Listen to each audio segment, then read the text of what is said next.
Oh my Oh, gosh. We're alive. Now I'm nervous. Oh boy. All right. Yeah. So John, yesterday we did our shoot with Nick Hexum. He's the lead singer for the band 311, Hmm. and yes. he's 54, and dude's in really good shape in a different way than a lot of folks would think, right? Like Yeah. he's 6'3", definitely not like bulky at all. Like he's very, but he's like streamlined and put together. So it was, but it was cool. He's a nice guy. I felt bad because if ever there was a time where somebody had could have been a dick, it was yesterday because his flight was delayed so bad. He rented a car and drove from Baltimore, so he didn't really sleep because they had a show. Then right after our shoot, he had to drive straight to Boston. So it was Oh, yeah. kind of a rough. But he was a trooper. He did his best to he was very. You could just tell he was pushing through, like he was really going for And it. But and I was my normal self. yeah, no, it was great. but but he I gotta say he's taller than 6'3". I don't Right? know if he said 6'3". I don't know if it was the shoes or what, but he looked like he's about 6'5". He's like I said he looks like an elongated Bruce Lee. You know, like he was very lean. He was shredded. Like he had good muscle separation and stuff. I mean, and you know what? He was a nice guy. He looked really Yeah, good. He looked very like functional fitness, Right. like yeah, one of those guys. Yeah, like that. But yeah. And it's like funny me. because yeah.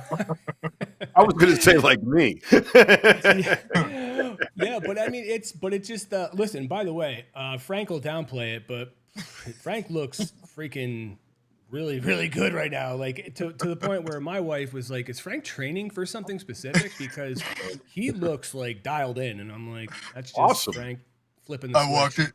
Oh, we trained at UFC North Brunswick, which is Shrew's gym, right? I guess Shrew's Right. partners in the gym. So I was training there, and like three people came and they go, "You ready for a show?" I said, oh. Meanwhile, I ate one of Juan's cookies in the car on the way here. I had 3 bars. But it was funny because I got on the scale that morning. I was 245. And I was like, Oh wow. wow. And it was I had a good workout. I got there early, trained like 2 hours. And then we did the photo shoot. And then Zach and I did some hijinks where we rolled up about 30 foam rollers and dove headfirst into them.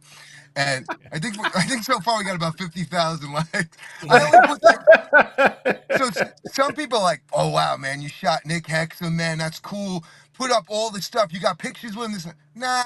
I put up one where I'm pushing a sled and dancing to hip hop, and another one, Zach and I are jumping on foam rolls. That just goes to show you, I just don't care. No, I mean, and look, they we're and they having got all these fun. views, right?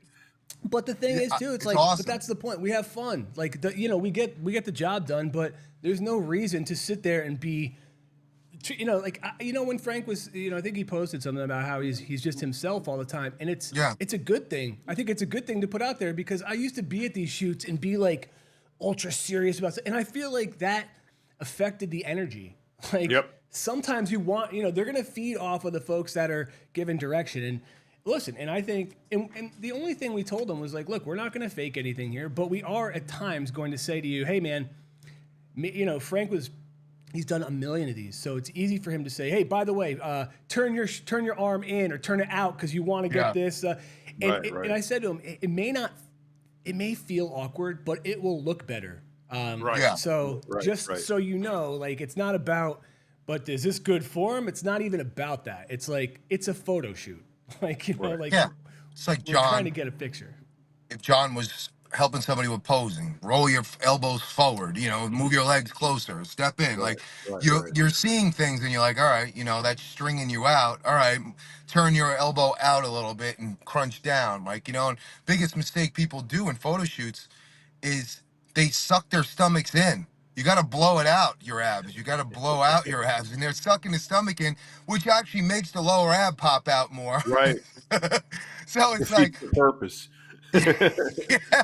So I'm like, deep breath, Blow it out, you know? Blow it There's a out. reason That's why cool. everybody, as a judge, you got to wear spit guards because everybody's blowing out theirs like, you know? So, but it was a good shoot. It was a good shoot. It But was you're right, quick. Zach. It's fun. We were there for, I mean, we were there for a long time. Yeah. Is it Yeah, Connecticut?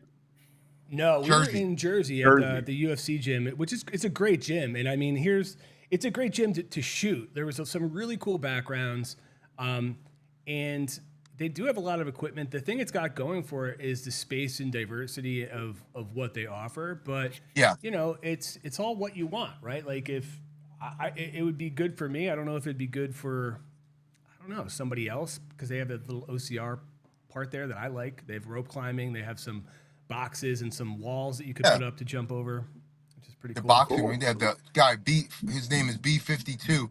He's a kickboxer, boxer. He was there. He was telling me some good stories about fights and stuff, and he trains a lot of people. Then you got a couple of bodybuilders. Guy Sadiq's training for men's physique, and then it has a really nice posing room there too upstairs. If you know, Oh, it's got a cool cool. posing room. But yeah, it's a cool gym. It just took me. It wasn't that, but it took me 2 hours there, like 2 hours there, 2 hours back, which isn't bad if you have to go through over the GW, the Throgs Neck, and the Cross Bronx Expressway. That's like a home run, you know. Yeah. So Yeah. Every time I go over to GW Bridge, I always think of what it must be like living in those apartments. You know what I mean? It's like, who would live on a bridge? You know? I don't know. Well, you get I a good always- view of the bridge. I know. You know, so I always wonder if the houses, if the apartments rattle, you know, like when the trucks go by, and They've got that to. road surface is not the best. I always think of every superhero movie where the bridge breaks in half, and like, and what part of the bridge am I going to be on? Am I going to be on the middle? Am I going to be in the back? But it's scary as shit because half the bridge there's no guardrail on Right. the side. Like there's a screen, so if some idiot is on their phone and bangs into you, you're going over and you're done. I'm So it's surprised like that hasn't happened. I can't believe it hasn't happened, man. With the I am completely, unbelievably bewildered that has not happened. The newest thing now, the newest thing with driving in New York City is the amount of people that are allegedly smoking marijuana and texting at the same time. So Oh, God. there's usually when you're bumper to bumper, like, you know, people are 150 yards back now because, and you see smoke coming out of their car and they're on their phone and then someone beeps and then they give you a dirty look like you're nuts. Like, bro, move. Like, you know, but it's everybody seems like they're so lackadaisical now. And you can smell it. You get a contact high wherever you drive. Yeah, that's true. Right? Yeah. No When matter I where was a you kid are in the growing city up, now. When I was a kid growing up, traffic in New York, like Frankie said, it's like this, bumper to bumper. But everybody's going 70 miles an hour, you know? You're right. It's true, man. And then, like, you know, I can't imagine, like, the amount of accidents with motorcycles, too, coming in and out of lanes, people opening doors, slamming, like, it's crazy. Can they But- lane split in New York? I mean, they Motorcycle? do. Yeah, You they- can? yeah, I don't know if they can, but like they That's do, not which legal is- here. It's not legal here. It drives me nuts. You pull up to a light, it's one car in front of me. If I could just get between the two, I'd be out of there, and you can't do it. I know. I try to be cognizant of that, man, because I would do the same if I had the balls to ride a bike, which I don't. You know, so I try to be just understanding that that's going to happen, and they should do that. Why not? Yeah. Well, we got Derek Pratt coming up at 10:15 a.m. He's let's call him a super trainer, bro. All right, Super super trainer. trainer. He's All a good dude.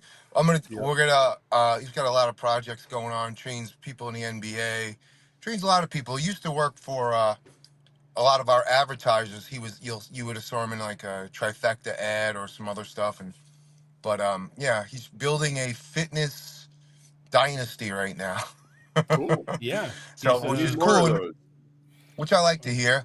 And speaking of dynasty, yesterday at the UFC North Brunswick, Seppi protein treats, there was only a few left in each box. And Wow. and then it was funny because I went to the Mobile Jazz station on the corner of Bev Francis, and I walked in and I put my camera on some guy, and I'm like, "How are these selling?" He goes, "We can't keep them in. I'm not going to do the accent, but he goes, "We can't keep them in stock."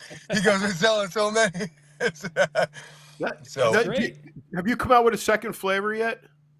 oh my God, that's what I forgot yesterday, Zach. I had the samples. Oh, You know what when you have lightning in a bottle, it is the scariest thing in the world because you want to release it as fast as you can, but you can't. You have to have You got to restrain patience. yourself. Yeah. So I have like 37 horses and a harness on me right now, pulling me back because I can't, because I want to set up distribution for this first and then go in. But I can honestly say this is amazing. We had probably 20 people try it so far, and Wow. including Juan Morel, Juan's like, "You got to get this out." I'm like, I know, but I'll have it. Working on it, But bro. I'll have it at the Olympic. Yeah, just throw up another 100 grand right here. Woo-hoo. But I'll have it out on. Hopefully, I'll have it at the Olympia. Cool. nice. Okay, so it's really close then. It's creeping up. We'll see what happens, but yeah, but I don't know. We'll see. Speaking of the Olympia, are you going, John? Are you committed? Yeah, I'm going, right, Zach? I have you on the list. Yeah, then I'm I going. mean, what does that mean? I don't know. I mean, I hope I just sent everything in, so we're gonna find out like what that means, I guess. But we will see. We yeah, have 10 weeks, 12 weeks. I'm gonna go. I have to go early for the amateur Olympia, so When's I gotta that? go cut that. That would be 2 days before the regular. So Thursday Yo. they're having it? Wednesday. What's up, Yeah, man? Tuesday, Wednesday. Wednesday. I see okay. you, Derek Pratt. What's up, man? Derek Pratt, what's up, man? Welcome to the show. What's up, dude? Appreciate you having me. Just Yeah, got done with All my right. morning workout. Just getting, Did the you? fuel in my body now. So yeah, so we got 4 guys on here. So keep your answers into like 60 seconds so we can use them in clips. Good point. So I was Help us out later. I was raving about you about how you're building a fitness dynasty of sorts. And the people that you train. So tell our PED audience about how you about what you're about and what's going on. I mean, I'm all about, naturally doing things.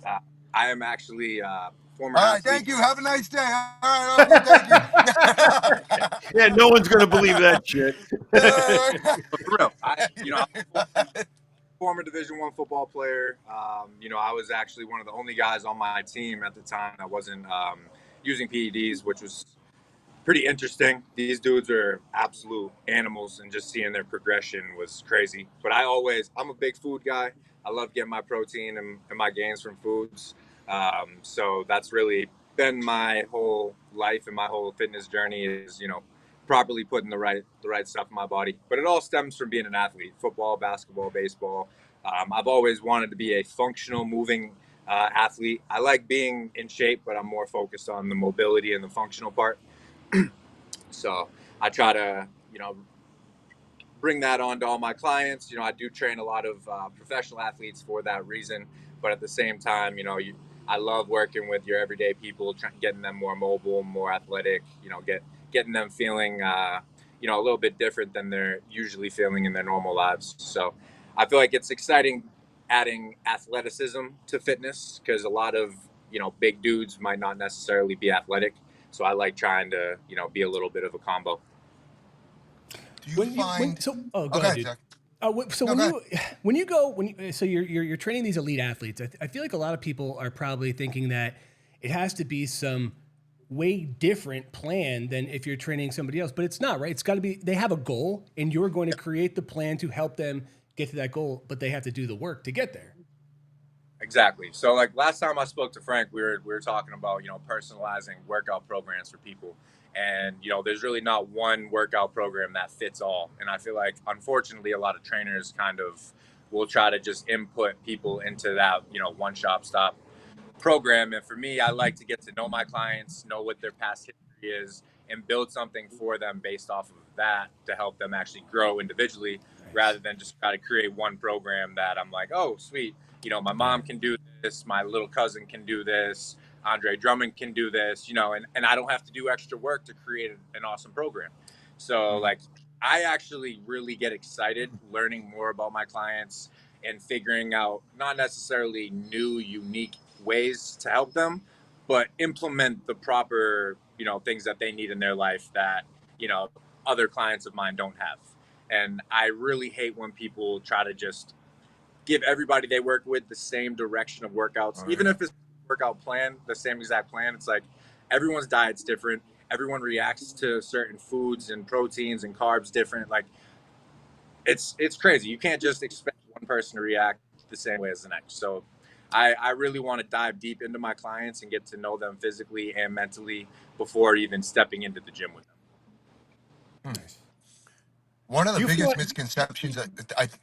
misconceptions I think is because you're a professional athlete, people expect or think that they're self-motivated, which isn't, because I've trained professional athletes who are not motivated in the gym, and just like common people who've been there for the first day or a couple of days, they're the same way. They're not motivated, and it was up to me to get them motivated. And that's not always the case with everybody, but I trained a bunch of professional football players who, the night before pounded 36 beers, and French fries and gravy. And then the last place they wanted to be was the gym. And then when they had, mandatories, they were doing the bare minimum.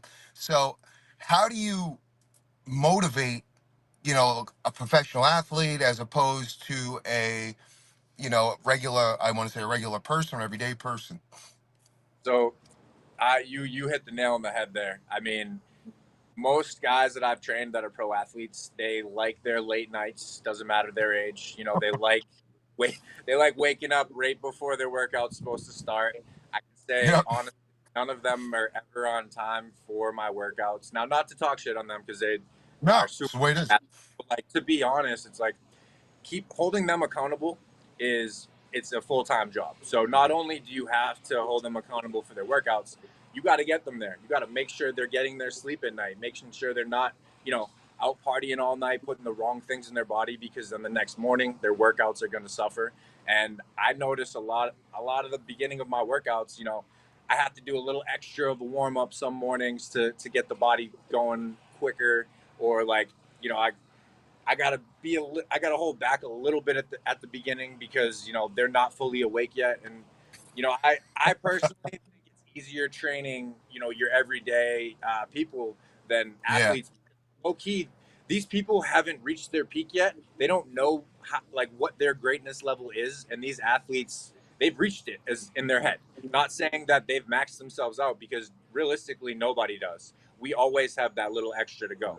And I think your everyday people are more willing to put that extra work in to be great, because they don't know what it's like to necessarily reach that of athleticism, fitness, all that. So they might commit harder than an athlete who they've been doing this since they were a child. They might be burnt out. They might think they've maxed themselves out. And it's just, you got to be that discipline for them. You got to be that trainer. You got to be that friend. You got to be there for them mentally, physically, emotionally, and really, figure out how to get that deep inside of them to get out the extra that they have. Because every athlete in sports is capable of more. And it's just, how bad do you want it? Look at LeBron James. I'm not a huge fan of him, but this man is playing at an elite level of basketball right now at 40-something years old. I mean, he's about to play with his son this season. He's doing things people never thought a guy his age should do. And that's just because the man puts the work in. He's got the heart. He's got the mindset. Tom Brady, same example. These guys are playing into their 40s at an elite level. They're not just backups at their age. They're still leading the way. So, and it's like that mindset right there, that's where it all starts. And it's hard to find athletes that all have that mindset. How come you don't like LeBron James? What'd you say? Why don't you like LeBron James? I'm curious. I don't know. Well, he trains Golden State because he trains people at Golden State. So I actually I have no personal against LeBron. I'm actually friends with Mike Mancia, who trains LeBron, and those two are one of the most motivating duos ever. I'm a diehard Boston sports fan, and watching LeBron Cavs on the Heat play against my Celtics, I mean, I'm not gonna lie, I'm competitive, so I don't like people beating up my team. So solely I just don't. because of that, I respect the man more than most athletes, so I don't want to misconstrue that. Like, it's just the competitive part of me. I don't like seeing him beat my guys. Understood. So one John. of the things I run into with pro athletes I train is that and I'm wondering if you feel this too. I kind of take for granted that they know basic stuff, and then while I'm in it, I'm like, what the fuck? What, basic stuff about nutrition, basic movements. How did you get to be a pro elite athlete and you don't know the difference between an apple and a piece of steak? It's like, how? Do you get that? Oh yeah, I mean, I feel like some people are just genetically, not that they didn't put the work in, but they might not necessarily had to do like too much in the gym, and especially with Right. basketball, like a lot of these guys, they just play ball year round. Like my brothers, for instance, were awesome athletes, but once they got to high school, they stopped playing sports other than basketball, and they were playing fall ball, winter ball, spring ball, and like a lot of these guys are trying to get in the gym after that because they're running up and down the court all Right. day. Not saying I was that guy. I was a gym rat. I played basketball, and Yeah. before practice I was in there. After practice I was in there. Same thing with football. I think it's more so finding a passion for it, and these guys more so have the passion for the sport, but maybe not necessarily for the gym or fit. Right. You know? You Boxers hit that were on the the head, worst. on the nail on the head, because think about this, John. Bodybuilders, right? The majority of them make no money, Right. and they're in the gym at 5, 6 o'clock. They go to bed at 8, 9 o'clock. They're in there hoisting up tons and tons of weight, and and then you got the naturally athletic guy who's a pro athlete who's not a gym rat, who's probably from the Midwest, got corn-fed calves, and he's big, and he takes the car because he has to straight from the strip club to the gym. Yep. He's got a energy drink in his hand. He's wearing flip-flops. He's half awake. He gets under the bench and he benches 500 pounds for 5 reps. And you're like, what are you doing? What, and Right. and what are you? He's just genetically gifted. What are you supposed to say? And then you have like Tyreek Hill, who warms up for an hour before he even runs 40 yards, like to make sure he doesn't tear a hamstring or whatever. So Right. it's just funny how bodybuilders are like diligent about their diets and this and that. And you have wide receivers in the NFL, like 2 pounds of candy a day, right? Like that's their diet. Like, and you're like, what? Yeah. How? The How? complete opposite end of that is boxers. Yes. In my experience, the worst. They're always out at night trying to get laid, running around, drinking, partying. You tell them to eat. They're eating pork chops, bacon, and apple pie, and you're going like, wait a minute, And they're saying, why? I've done this way my whole life. Why do I have to change this now? And they're the worst. Our bodies change as we get older. Some people don't Yep. realize that. I was listening to Chase the other day in an interview, or I don't know if it was Jamar Chase or it was one of the big receivers, and he was basically saying, I got a whole candy cabinet. And Yeah. literally, he showed me these different candies. Like, I eat this every single day. He's like, I'm not going to show you what's in the back of my cabinet because, you guys might judge me. I'm like, geez. I mean, the way this guy moves on a daily basis and he's eating candy every day, it's like... I'm like, bro, there's no omega-3s in Swedish fish. You know what I'm saying? Tell people, like... Yeah, Derek, I got a question about, so you've had a bunch of different brand deals and sponsored by a bunch of different, so we asked somebody this, and I'm curious your take on it. Do you reach out to these folks, or do they reach out to you, or did that change over time? Meaning at first maybe you gave it a full court press, and then now it's like you've become a name where they're coming to you. Yeah, so when I first graduated college, I actually got into the modeling world, and I was so I got the opportunity of working directly with a lot of really big brands, and I learned how to kind of you know, A, be in front of the camera, be behind the camera, and, you know, do everything in between. During that time, I was hitting up everybody and anybody who I worked with, you know, to try to from modeling into content creating. Sorry for the guy No, using no, no. the. It's all All good. right, fine. Right, Once good. I made the transition into, you know, a full-time trainer, and I kind of got out of the modeling world, I didn't want to have to rely on my agents to be getting me deals. So I actually left all of my agents, my modeling agents, because they were taking a huge percentage of my deals. And, you know, it started with C4 Energy for me. They were, you know, they were my go-to brand for a decade. I was working with them, Cellucor and Extend, and that was basically my three-headed monster of partnerships for my like beginning of my content creating. Once brands saw me growing with C4, I was actually C4's top creator for a while. My stuff was going crazy for them, and that brought a lot of attention from other brands my way. And I also learned how to do my agent's jobs. So I had no problem negotiating stuff for myself. I had no problem reaching out to people who I thought would be a good fit for me. And, you know, it was a good 5 years, I would say, of that. And then my girlfriend and I, she's a content creator as well. And once we started dating, I really I would say that's when the shift came of like, you know, the flood of brands in my DMs and my emails. And, you know, I think brands saw her and I together as just, you know, the golden ticket of marketing. So that helped a lot. You know, I did recently over the last year sign with a management company who is doing all my brand deals now. So I don't have to personally do it. But I would say up until the last year, it was a decade of me just hustling, you know, talking to brands, seeing what fit. I have a very specific type of brand that I want to be representing me. So I'm not just that guy who's going to go work with, you know, any company that DMs me and has Yeah. a few $1,000 to pay me a month. You know, that's not me. I'd almost work with a brand for free over working with a brand, you know, that's paying me just because they're paying me. So I'm all about Do you get month.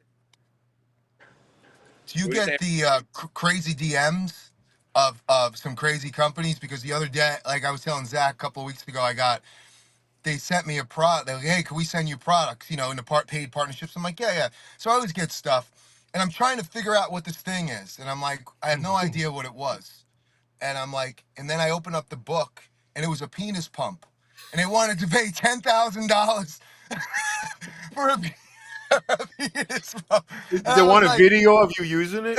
Yeah, I think they're so. like, no, you know what they said? They're like, just have fun with it. I'm like, all right, delete, block, done. Just have I'd fun. rather direction than just have fun with it with a penis pump. Yeah, just have What fun with it. this? You're right, Zach. Wow. So like, how do you even shoot that? Like, so it was just funny. Honestly, I didn't know what it was, and I was laughing. But I'm like, you get these weird partnerships, and there's a lot of times you gotta honestly weed your way through it because there's so many phony companies out there, and you know, especially from the energy drink side.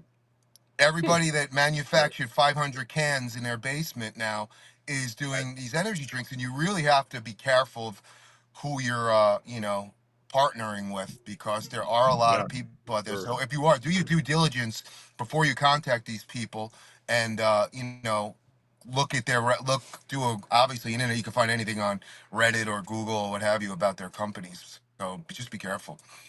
I'm a skeptic first. Like any email I Yeah. get, DM I get, I do my research. Even on the emails, like I have fake Noble emails come to me every day.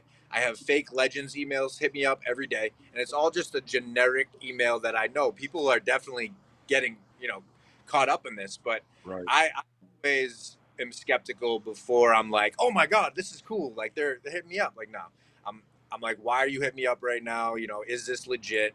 And 9 times out Yeah. of 10, I feel like people are trying to scam you. Well, I got Yeah. 20 million coming from a Nigerian bank, according to good. this last email. Dude, you're set, dude. You're set. You only You're had to so send them lucky. $8,000 to get your I account know, back. yeah, over. yeah, exactly. You gotta, Good deal. But I feel like that's a really Good deal. Really important good lesson, deal. though, Derek, is that when you have this mission or these brand morals, like that, what you want to stick to. So many people would just take the money, like they take the quick hit, and not realizing that it can be damaging over time, especially when you're trying to create this identity in this brand that you're proud of and that you stand next to. And I've just seen so many people not understand that, and then they get pigeonholed, or they end up having their value be diminished because they didn't take the time to vet it. Right. No, and I couldn't agree more. I mean, I'm already working with so many amazing brands as an athlete right now. I don't feel the need to, add more to my plate, because I want to grow with the companies I currently work with. I want to add value where they're missing it, and I want them to add value in my life. And I got in with some amazing companies at the ground level, and it's more so I'd rather go that route than join an established brand that already has their corporate vibe, and like I'm just another athlete on their list, rather than seeing the future of fitness, because there's all these incredible companies coming out nowadays with a lot of healthier products, things that people can relate to better, and that's the direction I'm trying to go in. I don't want to be joining all these brands that already have a whole roster of athletes that I'm not really going to make a huge impact with. I want to be that guy making an impact with a new brand that's going to change the industry. And I've been blessed. I signed with Slate Milk a few years back, right as they started going, and that company's growing substantially. And they're a super healthy, lactose-free protein company, and I have digestive issues when it comes to protein. So like that right there, it's huge for me. That's a win-win for everyone. And I was actually blessed to get in with this company, Kinetic, who is a fully ketone-based and stimulant-free energy drink. And shifting from fully caffeinated energy drinks to this changed my whole life. So it's like being strategic and moving slow through this process is the way I feel like you should go as an athlete, as a creator, rather than just, ooh, this brand wants to sign me. Awesome, let's do it. I'm gonna take all these steps, promote it, and then you're not really helping the world. And that's really what I want to do. I got into fitness because I want to help people. I want to make it a healthier, better place. And I don't think pushing a bunch of unhealthy supplements or products on people is doing that. So I try to be that light at the end of the tunnel for people looking for a healthy way to go and looking for healthy products to use. And I feel like there's a lot of incredible stuff coming out nowadays. It's just figuring out which ones are legit or not, because there's a lot of fake marketing. Tons. So Derek, when you look at where you are now, how different is that from what your original vision was when you set out on doing this? Night and day. I would say when I It got usually is. So I'm just curious as to where your forks in the road took you. So when I was in college, I was studying. I played football, and I was studying to get my degree in marketing and communications. My goal when I graduated was to be a marketing guy for brands like Nike, Adidas. Like, I wanted to stay in the athletic and fitness world, but Right. I had Instagram was just getting started. Social media wasn't really a big thing. I graduated in 2013. I'm 34. And, for me, I really didn't see the creative opportunity until it was put right in front of my face. I was working, a marketing job, going to work 8 a.m. every morning, work until 6 p.m. for 3 months. I got scouted over that time to be a model, and my agent actually flew me out to LA, got me set up, and changed my life from there. Once I started modeling, it kind of got the wheels turning in my head. Like, okay, what could I do with this as a career? I have a theater minor. I went to, in high school, I was doing all the plays. I danced. So like I was that athlete who was versatile. I can sing, I can dance, I can rap. I do a bunch of different things. And my goal was to be Ryan Reynolds, Jason Statham. I wanted to be that A-list celebrity actor doing badass, action and comedy and this and that. And over the course of that path, I met so many influential people that kind of veered me off the path, and I was telling Frank, I had the opportunity to train House of Gaga for 2 years. When that opportunity was approached to me, I had no certifications. I literally was just a shredded male model that knew how to get there. And when I had the opportunity to train these people, in less than a week, I sat down at my computer, got my ISSA certifications, and then I revisited the opportunity with the House of Gaga, Nicola Formichetti, biggest creative director in the world. He hired me for 2 years straight, and that changed my life. That gave me the vision of, okay, my first clientele as a certified trainer is an entire group of celebrities like Lady Gaga, her creative director, her whole team of people. And that was my clients for 2 years. All throughout COVID, I was literally going to their location every single day and growing as a trainer. And that was kind of showing me that, I could be really big in this world really quick. So that got my passion of modeling and acting to almost deflate, and it made me hungrier to grow as a trainer. Fast forward 2 years, I went from training Lady Gaga to being a live-in trainer with Andre Drummond, and I started training him when he was in Cleveland, and I got to work with him from Cleveland to the Lakers to Philly to Brooklyn, all the way up till he went to Chicago. And I'm still training him now in the off season, but I used to be his day-to-day trainer. Like I would be on the road with him for away games. So I basically had these like opportunities to shift, and I'm that guy that jumps on opportunities. I see the vision, and like I said, I got rid of my agents off the jump, and I really dove headfirst into the fitness world, and that's how it all kind of came about. And once I do something, I want to be the best at it, and I made it my goal to be one of the top trainers in the world, and I'm still working at it. You know what I mean? Every day we're trying to get better, and I just keep growing one day at a time, and do what I can to help make this world a better place.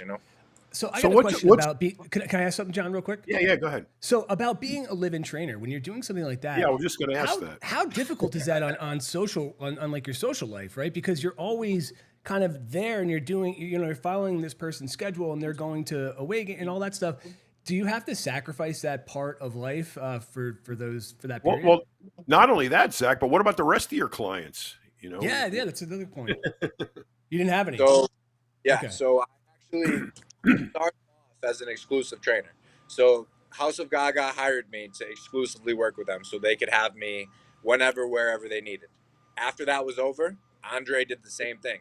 He didn't literally dude is amazing, but I couldn't work with any other athletes. I'd be in the gym with Dre, and he would not want me to touch anybody else. He wouldn't want me to entertain any other clients. But he paid me to live with him. He paid me to train him and just exclusively train him, which low key, it makes it harder because he knows I'm there 24/7. So if he doesn't feel like training at that time, we're not training at that time, no matter how much of an asshole I am about getting there. It doesn't matter. These guys, they have their mindset, and I'm there for when he needs me. So that was more so, and my content struggled. I mean, I wasn't allowed to post content in any of his houses, or I really wasn't trying to blow up his spot on a daily basis of filming me training him every day, even though it would grow my social. I didn't want to make it seem like I was in it for the social media growth. I really was excited to train him, and I wanted to show him my commitment. So over the first few years, I was barely posting anything. I barely posted anything still of me and him. I probably have 10 total posts over the last 5 years of me and him on my page. But at the same time, I am incredible at networking. I found shooters in every city we were in, so I was able to get my job done. Away from him, I was still working with my brands, but it wasn't involving him. So I was able to have my own little social media business going, but it definitely wasn't what it is today. I mean, now I literally have my whole day planned around my content and how I'm gonna successfully shoot it. So if his workouts don't fit into my schedule now, we're missing the day. And unfortunately, that's how I have to be now because my own business has to come first. Sure. But also, I mean, it seems to me like this could be such valuable information for people that call themselves influencers now. And all they do is they're just putting up everything they can possibly do without this strategy, right? So you're creating businesses out of it and you're creating businesses off of it. And that to me just seems like such a smarter way to do it. And I wonder do people ask you about this? Are they asking for your advice or opinions, or are they just saying, "Hey, this is what I do, and it's better than what you do, or it's not as good as what you do"? I'm just curious how they react to you. Yeah, so I have a lot of guys I've connected with over social media over the last few years who, they have just as big of a following as me or bigger, and they get zero money from creating content. And like they're looking at what I'm doing, and I have all these brand deals. I have my own business. My business is collaborating with other big businesses, and I'm my biggest thing that I was taught as a kid from my father was networking. Networking is the biggest thing that has gotten me to where I'm at today, and also just being a good person. I mean, between the two, networking and just being likable, I I have everybody wanting to work with me, and if I was an asshole or if I was arrogant or if I wasn't willing to work with these people in the way they want to go, like there's a lot of factors that play into it, and I've learned how to be adaptable in situations, be very easy to work with, and be someone that people want to work with, and I feel Right. like it's kind of the domino effect. Once it starts, the dominoes fall into place, brands talk to each other. I actually connect all my brands. Like every brand I work with, they talk regularly. So like I'm on the TRX app, and the TRX owner is good friends with the Kinetic owner, and he's good friends with the Rumble owner that I boxed with, and he's good friends with you know what I mean? Like everybody I Yeah. work with, make it a point to connect dots, because there's always an opportunity of growth within companies. And I feel like being that middleman and getting nothing from it helps a lot of people trust me that I'm in this for the right reasons. Right. So genuine, being authentic, and like I said before, I'm not working with brands that I don't want to work with, that don't fit into my bubble. So I am always willing to coach people. I have a few guys that I do coach regularly, just because I like them. They're good dudes, and I want to see them win. And I'm trying to help a lot of people right now get to where I'm at as a creator, because there's so much money out there to be made, and there's so many brands that need it, and I can't be in every Derek, video. Derek, when you see other trainers, obviously you're big on social media. When you see other trainers or celebrity trainers on social media promoting, I'm training this one, I'm training that one. What's your biggest pet peeve when you see something like that? Like what do you I from these trainers? so I I don't like seeing people try to use other people to grow unless it's like I don't like I feel like a lot of people will overdo the content with their celebrity clients, and I feel like it's cool, it looks cool for the people following you, but it doesn't necessarily show exactly who you are as a trainer. And I feel like if it's just all about your big name clients, then you know you're establishing yourself, I would say, but you're not really making yourself like you're not giving people that genuine connection if you're only training super elite level humans. Right. Then the normal person trying to learn from your age is like, well, I'm not in the same shape as Jake Gyllenhaal, or like these different celebrity people that are you know training for a movie to look like an action figure for 3 months. You know what I mean? Hmm. So you want to be relatable. If you're trying to change the lives of normal people every day and actually help people, you want to be relatable, and 100% celebrity, famous, super fit. That's not relatable to 9 out of 10 people. So I try to limit that. That's why if you go to my Instagram, rarely are you coming across me consistently posting with my shirt off. I've had an 8 pack for a decade, and I'm the last guy that's gonna little self hype there, but I'm the last guy that's going to be promoting shirtless on a regular basis, just because most people can't relate to that content unless they're coming to my page for a thirst trap, and that's not what I want. I want people Fun, to learn. We're losing. funny you should say that because there's a trainer. He's a celebrity trainer, and he gets irate at another celebrity trainer because that guy has never taken his shirt off. So it's the opposite side of the spectrum. He goes, "How could he keep promoting all this stuff? That guy in 30 years, if I seen, he's never taken his shirt off." And and he's like, I take my shirt off, like, I'm showing people what I look like and what I do and this and that. So he has a different thought process. I don't want to blow up this other guy's spot. And I'm like, unlike you, the reason this guy doesn't take his shirt off because he doesn't look the part. He teaches the part, but he doesn't look the part. So Right. you No, have an extensive background in fitness and sports and what have you. So it's different when people look at you, they can see and the things that you do and the way you train, whether it's with bands, TRX, jumping, whatever, they know you're an athlete. But if you're this, 50, 60-year-old trainer who's not taking his shirt off and, making fun of people and, about their six pack, then you know what? You got to take that shirt off, man. no, That's why I do it. I, if you're be a trainer, you got to be, looking the part first. If you're going to Yeah. be telling people they need to change their lives and they need to do this and that, you need to look the part.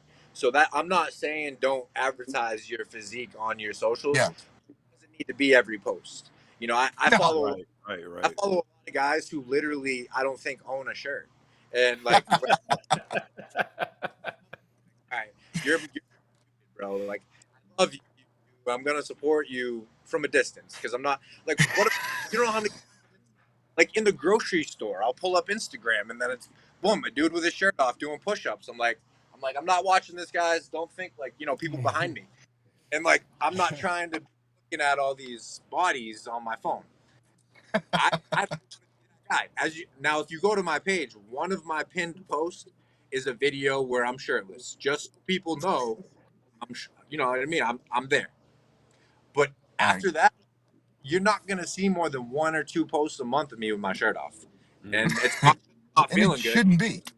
Right. Right. You don't need it. Shouldn't be, man. Like, look, yeah, here I am at Starbucks with my shirt off, having a cup of coffee. He's right. Like, here I am behind the wheel of my car. Like, I think the last shirtless pic I put up too was for the calendar, for the charity calendar event for dogs. You know what I mean? Like, yeah, here's my abs. Here, Yeah. I'll wear a tank top. But I mean, think about it. When are you ever in a gym with your shirt off working out? Never. Never. Like, Yeah. I'm never. Like, Florida, never. In Florida, it's obnoxious. I never do it, but every gym I go to, there's dudes in there shirtless, flexing. Like I don't go to any bodybuilding gyms where there's posing rooms or anything. So these guys are just free falling, no shirt, doing their thing, flexing in the mirror, and it's usually when there's girls around. So I just pretty hilarious. Well, in New York, when this guy's jogging with no shirt, people roll their windows down or go down there like, put a shirt on. I can't scream at him. What if you don't own a fucking shirt? I'm not gonna lie, that's happened to me before. When I lived in Manhattan back in my modeling days, I used to run through the city shirtless, and people fucking hated me. Sorry for that. Oh, you can say But yeah, that. people hated me. You know what's funny about that is if this happens all the time. I can't wear a tank top because if I wear a tank top, I'm going to get shit. Somebody's going to say, put his muscle, do the flexing shit and make fun of him. But you get a doughboy who's 40 pounds overweight. It looks like the Michelin Man's kid. And he can wear a sleeveless string tank top. Nobody says shit. And Crocs. Right. And Crocs. But if you look good and you're wearing a sleeveless shirt, a tank, you're going to get shit. It's the most amazing thing in the world. Oh, it's like you don't know how many times I've been to cookouts. Summertime, it's hot as hell, and half of my friends are out of shape, and they'll all be shirtless and comfortable, and no one gives them shit. The second I pop my top, oh, Derek's trying to show off, blah blah blah. I'm like, come on, man, I'm just hot. Like, Right? Yeah. Like every What I love is that what's really funny to me is because I'm an old man. I take my shirt off and they start putting their shirts on. Well, it's true. Like I coach my son's football team. It's 70 degrees out. I'm wearing a t-shirt, and every fat father over there wearing a t-shirt, but they're like, "Oh, sun's out, guns out." I'm like, "You're wearing the same t-shirt, you asshole." You know what I mean? Like, but you're 100% right. Like, yeah. Oh, I'm sorry. Should I wear a hazmat suit on the Should I sideline? hide? Like, Yeah, hazmat suit. dressed in a beekeeper outfit, so that I don't. And then like my son's karate, I sit down and I'm sitting next to two fathers, and they're like, the guy looks at me, goes, you're very intimidating. I'm like, why? Because I go to the gym. I'm like, get a pair of balls, buddy. Yeah, Like, you really. know what I mean? Like, go take a jujitsu class or something. Get some confidence. Like, you know, you're worried about me. The fact that he said that to you is hilarious. Yeah. I would never tell another grown man that I'm at my kid's practice. You're intimidating me. No. Yeah. Like, what do you get out of that? Frankie I don't- shows up and they need a safe space. Yeah, Yeah. right. Oh yeah. Take out your stress card. I'm stressed. Go, Zach. Zach, you're muted. Mute. Zach, mute. There you go. Nope. Muted. What? What's going on here? I'm There not you go. muted. There you Okay. go. There you go. All right. So show up to the gym, and Frank had just taken a picture and talked to some people there, and they're commenting like, "Holy shit, Frank's a nice guy. Who knew like that Frank would be this nice guy?" And I'm like, "This is what you're saying. Like people need a safe space. Like they look at him, and he's a bigger dude, and he's definitely dialed in right now." But I was like, "Geez, it must be kind of so tough to get." Just like you're saying, like if you look a certain way.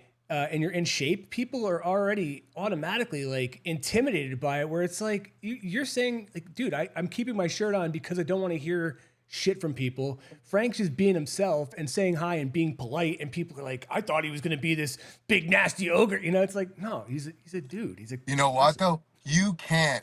And Derek will. I'm sure Derek has the same issue.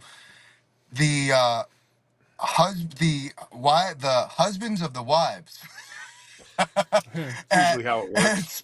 at kids sporting events and everything else. No matter how nice you are, no matter what you do, a lot of these guys hate your freaking guts. They're because jealous. all They're it fucking takes jealous. is one woman to say something. Can I say so? Last time I went out with my group of friends, I literally was standing in a circle of dudes, and from across the bar, there was one girl standing with another group of dudes, and she was staring at me and I didn't make eye contact at all. right. That group of dudes comes over and tried to fight me, and I was like, yo, what's going on? Why are you guys causing a problem? Like, my girlfriend won't stop staring at you. Let's go outside. I'm like, what did I do? Like, I literally, and I left the bar. I was like, I'm not entertaining this. This isn't worth it. But like, I did nothing, and I stopped going out at night even well before me and my girl started dating. I stopped going out at night to avoid altercations because there's dudes get jealous, and like, just because another dude's there, they're gonna feel threatened. Like, that's pathetic. And I've gotten that so many times in my life. It's just, I'm amazed I've never actually fought anyone because of it. Because I try to avoid altercations at all times. I grew up fighting, like not actually fighting, but learning how to fight. And last thing I want to do is injure somebody because they're feeling threatened about me when there's no threat. Right. The story, I don't know if I told you the story, Zach, but I'm in a pizzeria, getting pizza for my family when I was married. So I'm in a pizzeria, and there's a big dude, and his girl is standing next to me, and his girl's looking at me. And like, you turn around, someone's behind you, you look at them, right? Mm-hmm. And the dude's like, why are you staring at my girlfriend? I'm like, what? I just turned my head around. And, typical New Yorker, you go, listen, man, I'm not staring at anybody. I'm getting pizza. And he's like, you got a problem? And he's a big dude. And I'm like, no, I'm good, whatever. And then you go 0 to 100. I'm like, fuck you, Bob. What are you kidding me? So he's like, that's it. And he walks out, and I'm getting my pizza, and I'm like, hey, you might want to call the cops. This guy was nuts. He's banging on the glass door with the back end of a handgun. Like, come outside.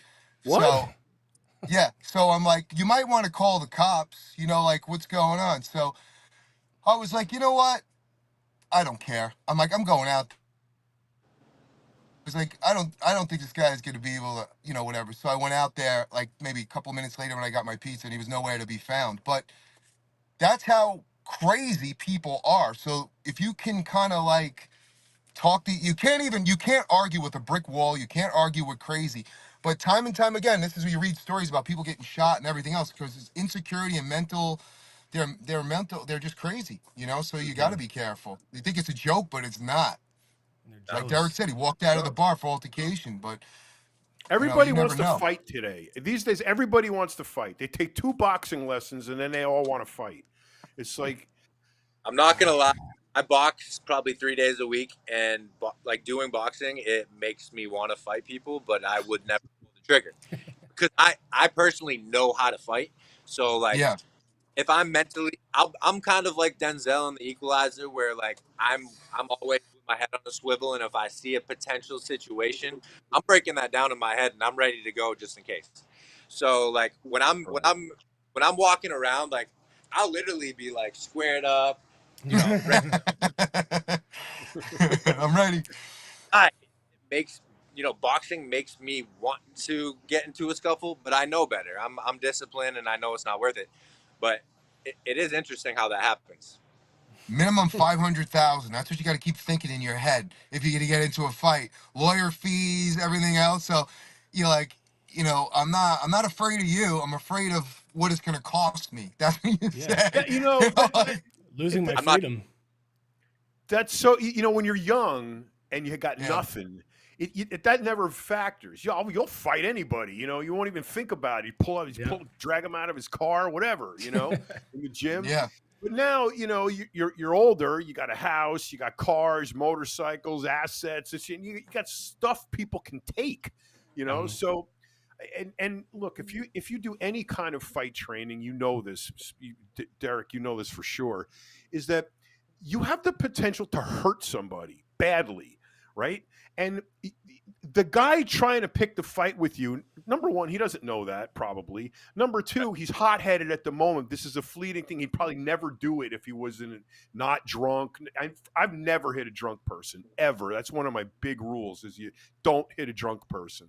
And they don't really mean it. It's like, and if they were rational at the time, they would never do it. But now they're gonna you were posed with the situation. I either got to walk away, which I'm going to try to do no matter what, or I got to fight this guy and I'm going to hurt him.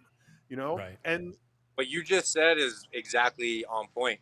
The last fight I got into was in college, and it was an hour of me trying to calm the situation down and not fight the kid. right, Long story short, I put the kid in the hospital. that's what happened. Yeah.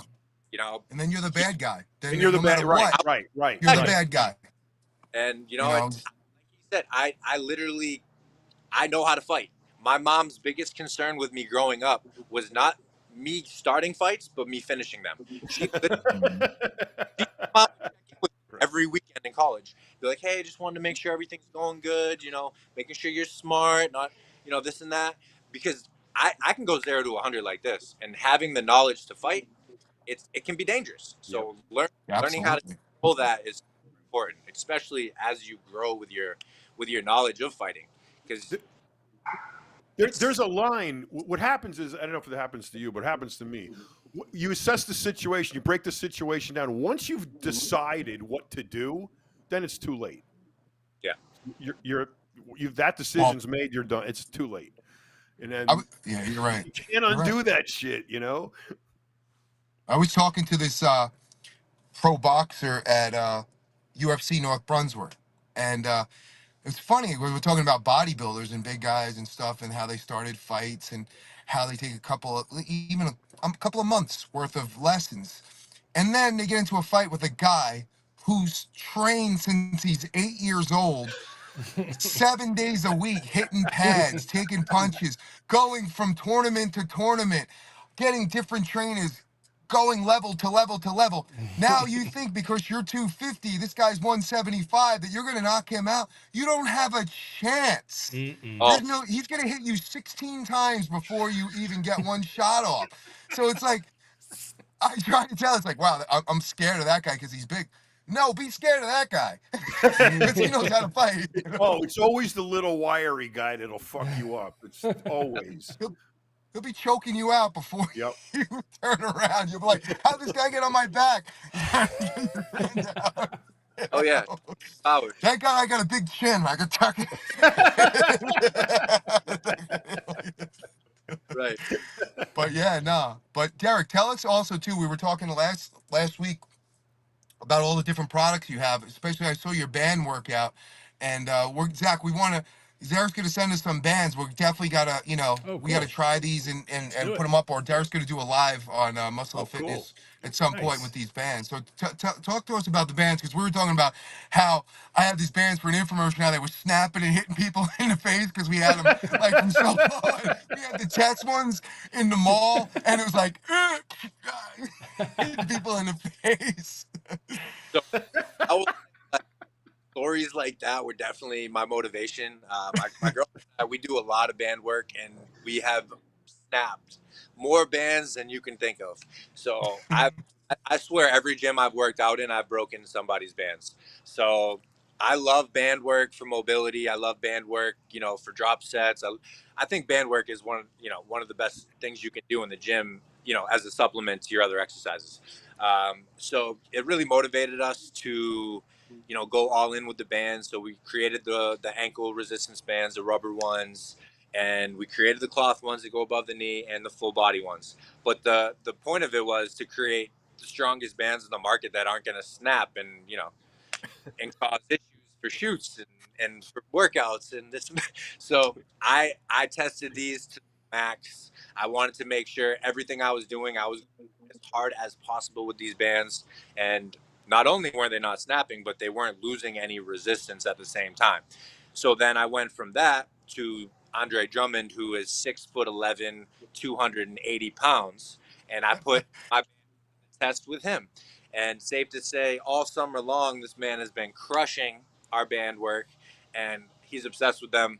The bands are not losing any resistance, and you know we've been able to collaborate with a lot of cool brands as well at the same time to kind of help escalate things.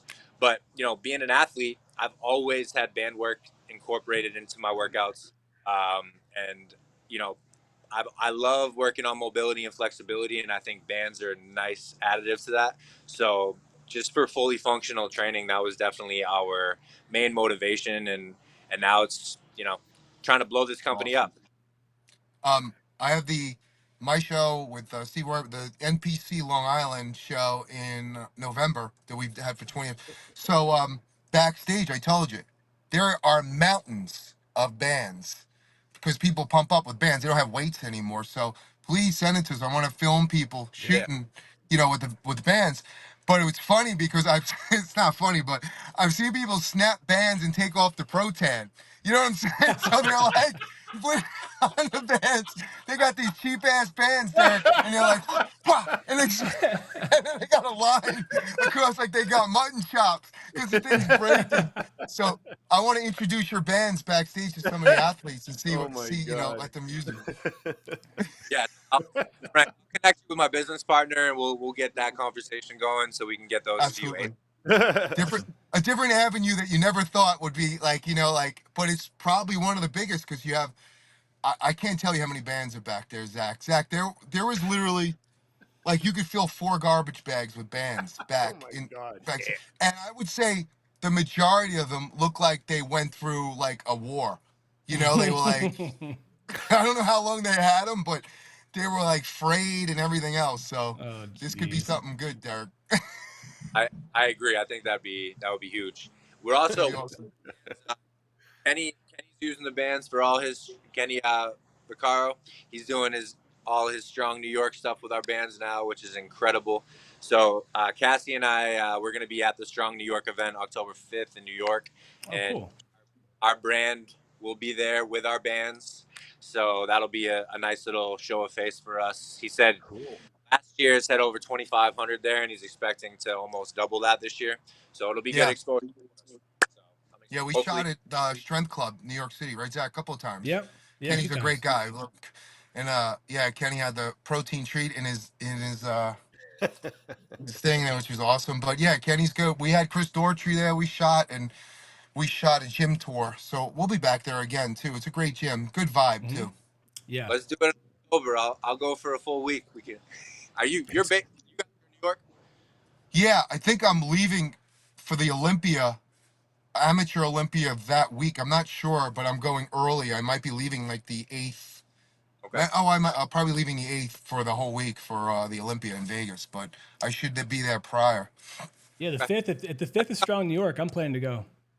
Yeah, definitely. Yeah, we definitely got to all get together in person then. I think I'm flying in on the 4th, and I mean, I don't have an exit day yet, so we'll figure that out.